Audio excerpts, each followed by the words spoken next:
Yan, hi guys! Hello! Buenas tardes! Mayang hapon, good afternoon, magandang hapon sa inyong tanan. Hey! Ito ngayon, no, pinapakita ko lang yung paglilinis ng mga bar equipment, mga baso, ayan. Sobrang dami guys. Ayan, ayan na. Nakalutang pa. Kailangan linisin kasi kakatapos lang nung CSFJ night. Ayan, tinatransfer ko na siya dito sa kanyang lalagyan kasi mamaya lilinisin na namin. Yan, ito nga, nakapuno na ako ng isang container. Yan, so medyo marami-rami na rin, halos ang puno na rin. No? So, ika-cover ko na siya kasi napakadami, may mga batches pa.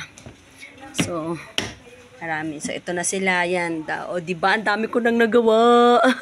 Yung cooler. Yan. Dalawang cooler na yan. Gamit ko yan siya palagi. Palagi ko yan siya dala-dala. Yan. Yung mga bar tables. In-arrange ko na siya. Ito yung mga jar ko na lagayan ng mga juices. Kanyan. So, hindi na talaga ako nakapag-video nung time nung CSFJ night kasi ang dami ng tao talaga. They already asked about the cocktail. So, nako, hindi na ako nakapag-video guys. Sorry talaga. Makikitag na lang ako sa ibang may video kaya ito. Kaya busy ang peg. Ayan. So busy. Ayan, medyo mabula na yung mga bubbles ko. Yun, dami ko talaga.